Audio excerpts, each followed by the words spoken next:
And today I just want you to sit back for a minute while I get into this word. And I want to pose the question. Excuse me. What are you rebuilding? What are you rebuilding? Amen. Nehemiah chapter 2. We're gonna read a couple things in Nehemiah. Amen. I'm gonna hit just some of the meat of what I feel the Lord wanted to deliver today. In Nehemiah chapter 2, verse 1. Amen. Amen. Amen. And guys, we're gonna read this. And I just want you to open up right now and receive where you are and where God wants you to be as we go through these scriptures. Amen. Nehemiah chapter 2, verse 1 through 5. And it came to pass, can I tell you first of all, when God is in the middle of anything, it doesn't come to stay, it comes to pass. Amen. It comes to pass. Whatever is going on in your world, whatever's happening in your life, you got to understand it's there for a season, and it too shall pass. Amen. And it came to pass in the month Nisan, in the 20th year of the king, that wine was before him, and I took up the wine and gave it unto the king. Now I had not been before sad in his presence. That struck me. I had not been in the presence of the king sad. Now, I just got to keep reading right now. It's not time yet. Verse 2, wherefore the king said unto me, is thy countenance sad, seeing that thou art not sick? This is nothing else but sorrow of heart, that I was sore afraid. Verse 3, Nehemiah chapter 2, verse 3. And said unto the king, let the king live forever. Why should not my countenance be sad when the city, the place of my father's sepulchres, lying in waste, and the gates thereof are consumed with fire? Then the king said unto me, for what dost thou make request? So I prayed to the God of heaven. Verse 5, and I said unto the king, if it pleases the king, and if thy servant have found favor in thy sight, that thou wouldest send me to Judah unto the city of my father's sepulchres, that I may rebuild it. I just want to ask you, I'm going to ask you before, and I'm going to ask you after. Are you ready to rebuild? Are you ready to rebuild? Now watch, I just got to show you some stuff. You know, it's no coincidence that Nehemiah is going to the king. And he's saying, I feel sorrow. See, so many times we want to go before the Lord and we want to just say, Lord, we thank you. We give you praise, glory, and honor for all these blessings. But when is the last time you went before him and knowing that there were lost souls in your family, knowing that there were lost friends and loved ones, and said, God, I'm grieved.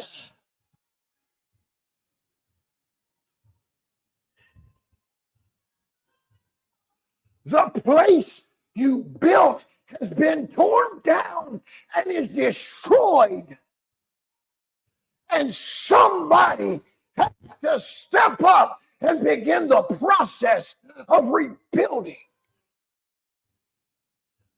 Amen. Let the king live forever. Amen. That ought to be the cry of every single Christian's heart. Let the king live forever. And when you think about that phrase, what that really means is, Father, Lord, Master, King, I am in your servanthood. I am no longer mine. My will, listen to me, my will does not have anything to do with where I'm at anymore. I'm not outside the gates of the city anymore, but I am in fellowship with you, under you, Lord God. I sit and wait at your beck and call. And we go in so many times and we praise him, and that's great. I'm going to tell you right now, God inhabits the praises of his people. But something transitions in the heart of God when you begin to cry out for the destruction and the waste that is falling apart in this world we live in. There's a saying that there's an elephant in the room. And the elephant in the room is what everybody gets around and skates around and stays clear of. But it's the obvious problem that nobody has the chutzpah, which is a Jewish word, Hebrew word that means intestinal fortitude, to stand up and start taming the elephant and start calling the elephant out for what it is. And the problem in this world that needs to be rebuilt is a turning away from the flesh and turning back to God, turning back to your servanthood, turning back to understanding your role in the kingdom of God. What are you rebuilding?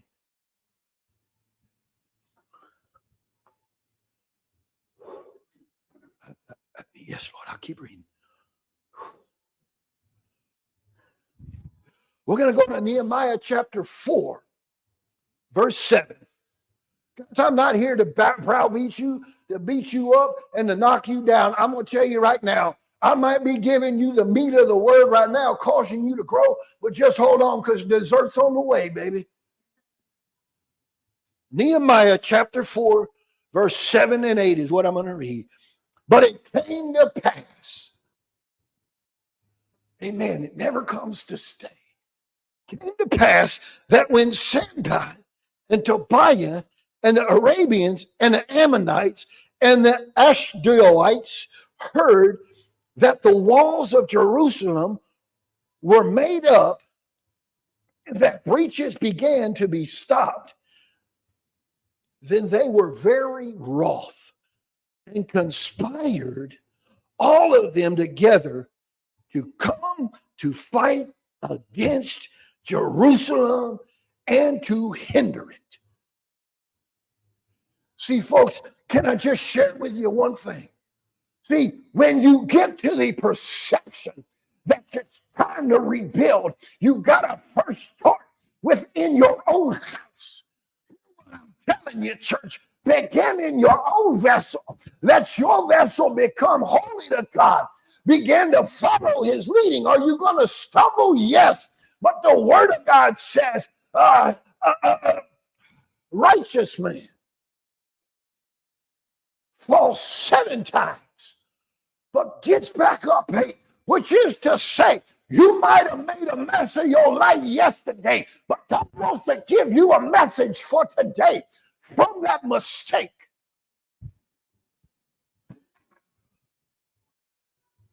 Listen to me. Resistance will always cause increase when it's worked. See, the elephant in the room is resistance. C-O-P, that just like I read, heard it. Friend, I'm going to tell you, the world around you is going to hear that you're a Christian, and guess what they're going to do? They're going to come up to you, and they're going to say, you're one of them Christians, ain't you? Where's your God now? My grandpappy died, and Jesus didn't keep him alive. Friend, it's appointed unto man once to die. And after that, the judgment. Everybody has a time clock on the Lord. And when he's ready for you to go home, You'll go home. I don't care what's happening in your world.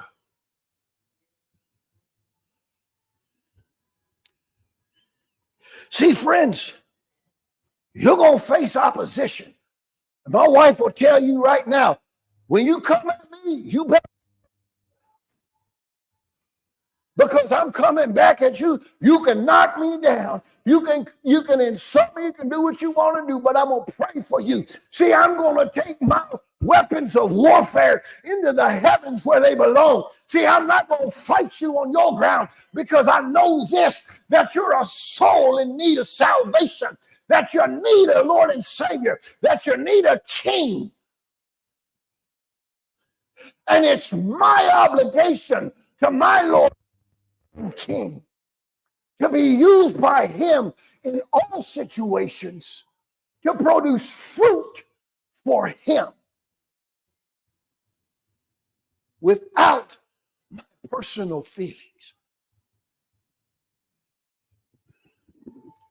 See, and so many times, I'm not going to say it, but I almost said I'm going to hurt somebody's feelings. But I'm going to hurt somebody's feelings. You see, we know, and I just shared this with somebody yesterday, we know the Word of God says that God is preparing a table in the presence of your enemies. Of your enemy, in the presence of your enemies. First of all, I got to ask you, whose table is it? God's table. Don't you ever you'll sit in that. And before you go to judging somebody, before you go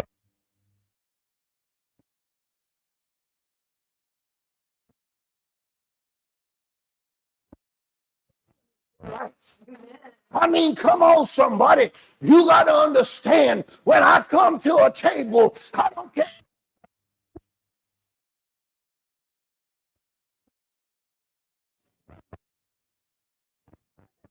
Steak, and you're eating burnt toast. We're both eating steak. I don't care how much you don't like me.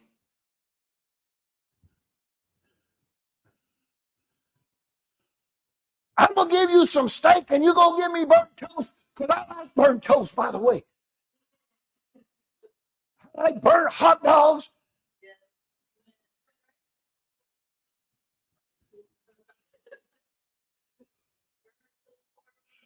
Look, I'm going to tell you right now, don't you throw that seasoned crust in the trash. You want to know why I like the seasoned crust? You may say that's burning, ain't no good. Friend, I'm going to tell you, I was in a place right next to hell where my body was incinerated by the flames of hell. And God said, come here, boy.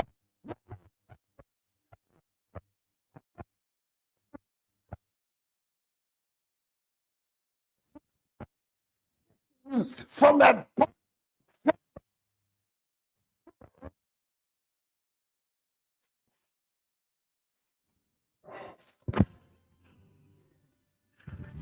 See, we are by the world to believe that our enemies, that we have to attack them and retaliate, when God says love them. And I'm going to tell you, the greatest expression of love is not when I go to Mika's and give Mika a hug and her family and everybody else in this room. That's not an expression of love. That's an automatic response to the spirit that's in them. The spirit bears witness. The expression of love comes in the presence of your enemies, those people you cannot stand, the people you dislike, the people that you just want to get. I got an ice cream. You don't. Share that ice cream, because ultimately, friend, you got it's too long to be wrong, and their soul will perish except they see the love through you.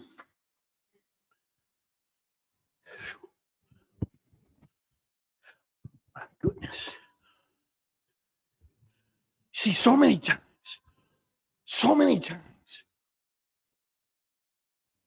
we miss sowing seed because we predetermine in our minds that that's not the soil we want to sow in.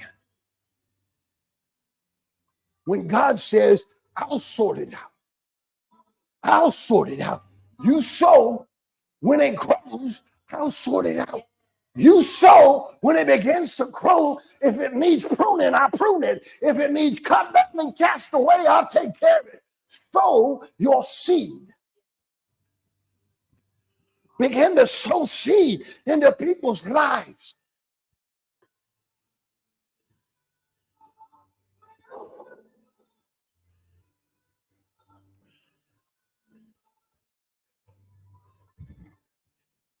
We're going to skip down right now to Nehemiah 4, verse 15 through 18.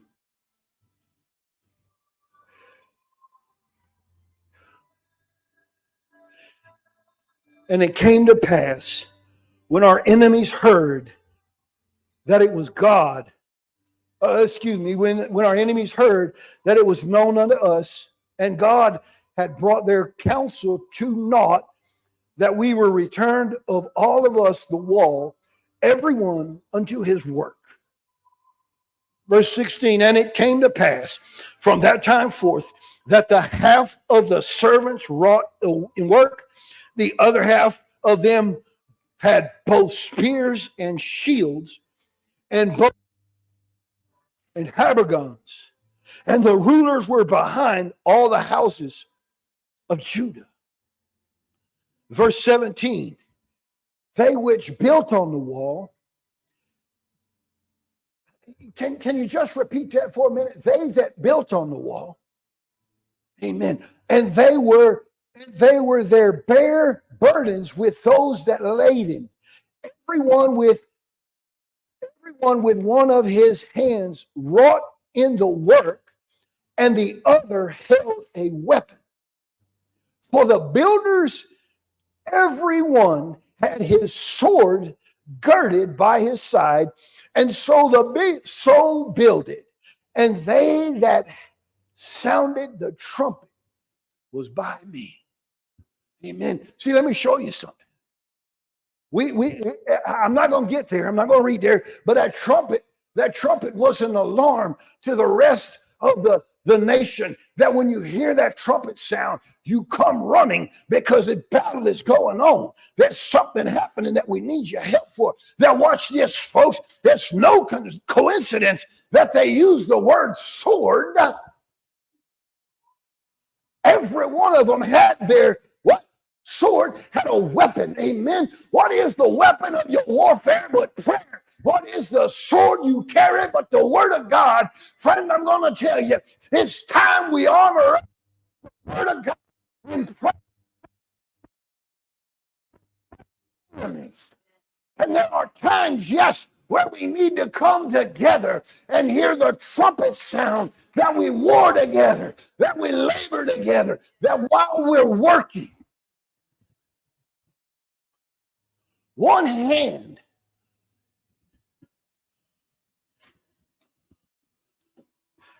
I noticed don't look like a Bible. Here, hand me your Bible. I'm be real. See, it's time we labor with this in hand, and not your emotions, not your feelings, not who you think you are, not who you think you aren't, not where you think you belong, but you battle with your sword in hand and the weapon of your warfare of prayer, consistently going up, paying attention to your Lord. And when it comes time to rally, what's an enemy? What's an enemy? Thank you, honey. What's an enemy? Everybody, when I say that word, they think of a person, they think of people, they think of a group, they think of something. Friend, can I tell you right now, stealing your peace is an enemy. Cancer is an enemy. Your emotional state is an enemy. Your addiction is an enemy. Whatever it is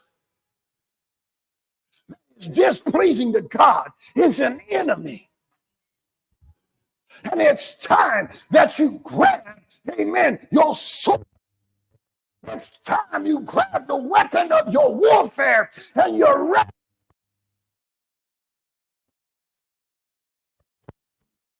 For you, stand in the gap with you.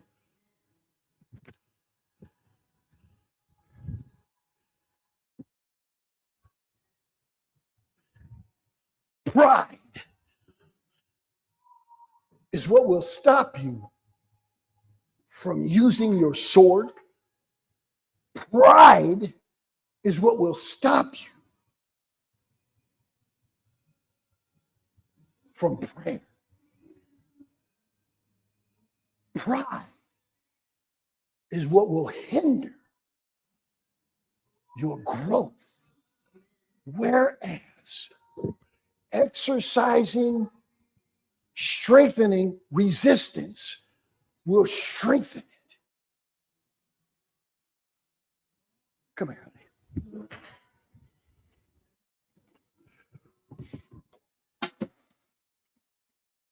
I want you to push on me. Push you? Push me.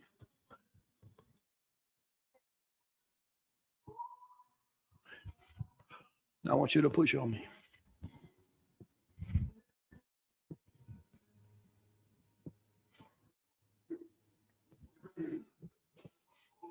Thank you, honey. You see, friend, there's an old commercial, there's an old toy that comes to mind every time I think about this. We bulls wobble, but we won't fall down. We will not fall down. We refuse to fall down because what's inside of us is a resistance that won't let us stay there, but will self-right us through the power of the Holy Ghost, which liveth within you.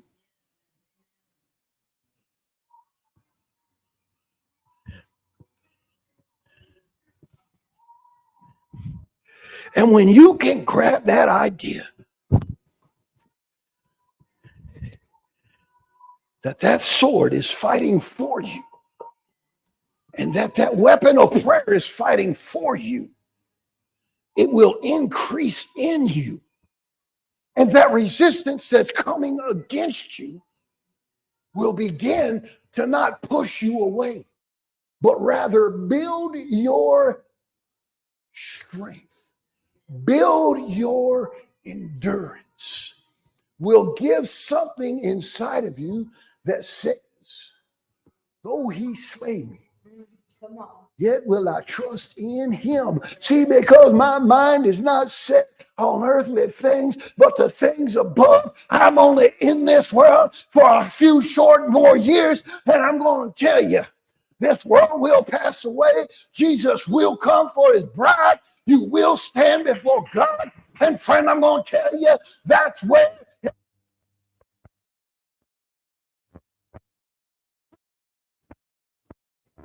in the name of Jesus for the cause of Christ is the only thing that will not be destroyed. Let me clarify that. Why do you say that, Pastor Lee? Because the Bible says, Lord, Lord, did we not cast out devils? What does it say? Did we not cast out devils and did we not heal? But who did you do it for? But who did you do it for?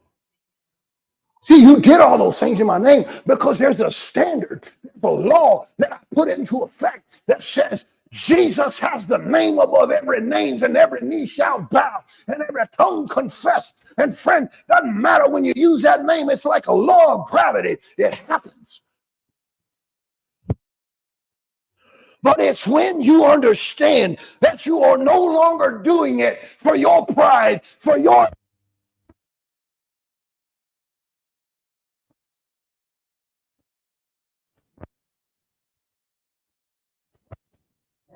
will last for eternity.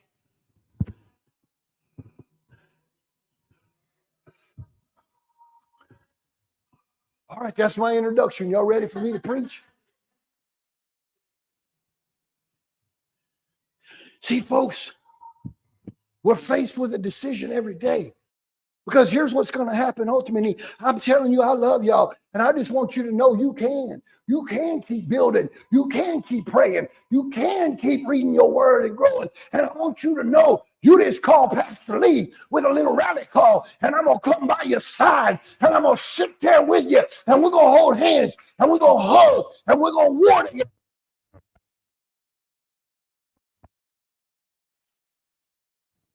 Celebrate together.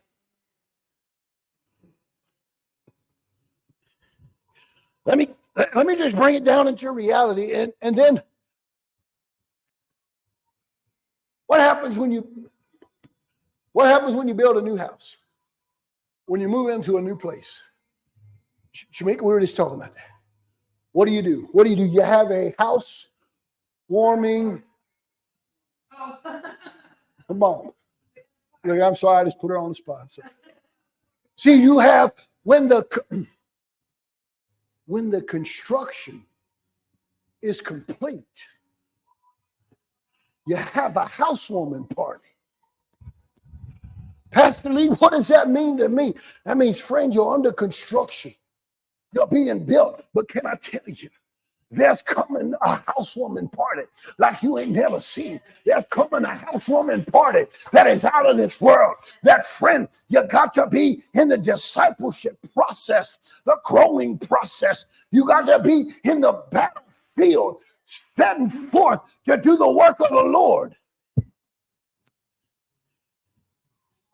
And when he is done with you, you will step into a new vessel.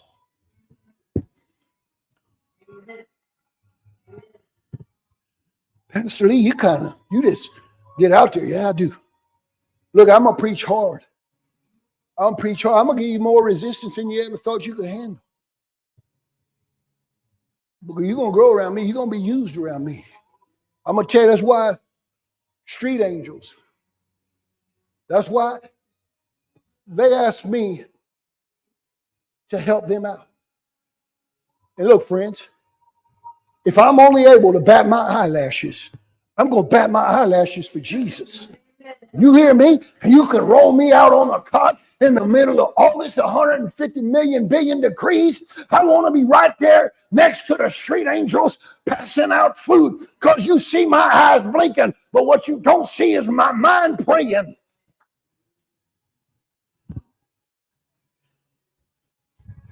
See, we've got complacent. And it's time we rise up out of complacency in the world. Let me say it this way. Sometimes you need a breakaway from the world and a breakthrough in the spirit. And we have that sometimes confused where we want a breakthrough in the world. And when we do that, we break away from the spirit. Quit looking for your breakthrough in the world. Get back into your word. Get back into your prayer. Get back into fellowship with like-minded believers. Get back into relationship. I'm really not mad. I know y'all think I'm mad. I'm preaching whatever. I'm not mad. I'm just trying to encourage you. I'm trying to give you something that the Lord gave me to share. And I promise you, if you will take the word of God, not my word, take his word and sow it into your heart, you'll produce works meet for repentance. Oh, Pastor Lee, there's that word. You think I wasn't going to say repentance in a sermon? Man, y'all lost y'all's mind. Repentance. See, we've got to get back to that, where we understand things. If we did something that was,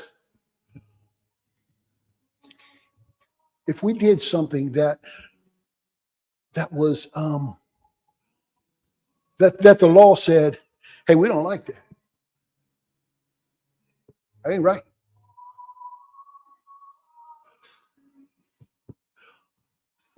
I don't like that. What happened to you? They come get you. They arrest you. If you do something displeasing to the law, they're going to come get you. Thank God for grace. Because, friend, when we do something displeasing to him, he says, get back up. He said, get back up. Look, you ain't down there. Oh, your body might be down there, laying down. Well, you forget who's hovering over you. And I'm going to pull you back up. All you got to do is flinch my way. All you got to do is give that 1 second thought. Jesus, I'm going to come running. And I'm going to show up. And I'm going to start doing some things in your life. Like I'm going to start breaking things loose from you, like your past. I'm going to start breaking things loose from you like your cancer. I'm going to start breaking things loose from you like your heart disease. I'm going to start breaking things loose from you like your finances. Your finances will no longer control you.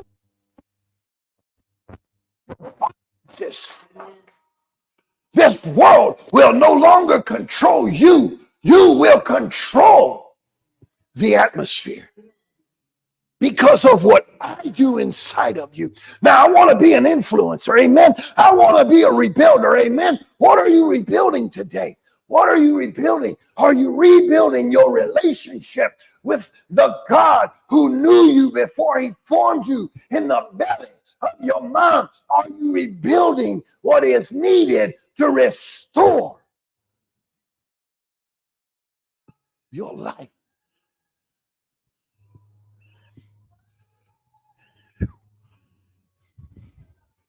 What are you rebuilding?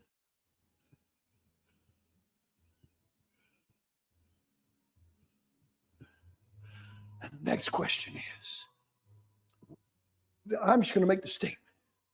Once you start rebuilding, go find another tribe to help.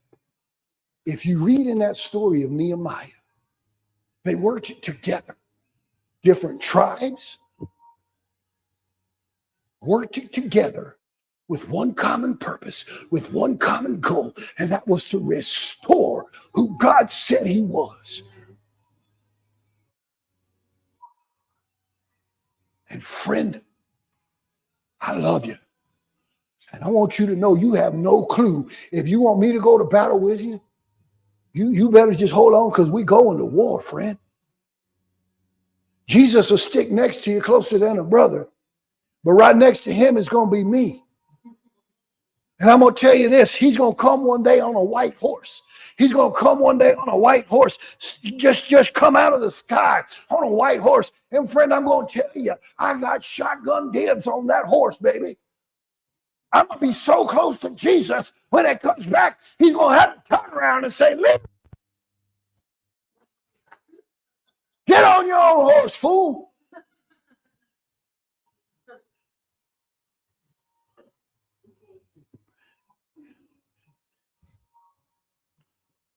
Amen.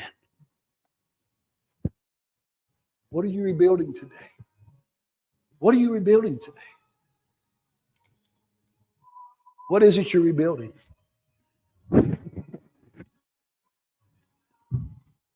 Are you at a space where you're rebuilding yourself? Are you at a spot where you're still working on yourself, but yet you want to help other people rebuild that relationship?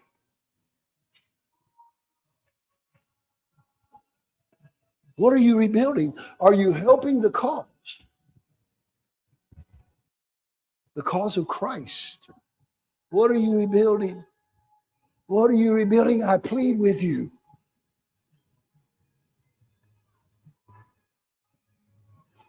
If you're at a place where you've gotten over a bunch of hurdles and your wall is being restored, but you see somebody else's wall falling, go to that brother. Go to that sister. in love and help them. Listen for the rally call. Listen for the trumpet. What is the trumpet? Just so you know, if you need, you just call on his name. The trumpet sound, the call to action is I need prayer. The call to action is help me. The call to action is for you to be sensitive enough in the spirit that when you're dealing with people in your daily routine, that you know that they need something. And you go help them. And you go help them. I want to ask you, what are you rebuilding?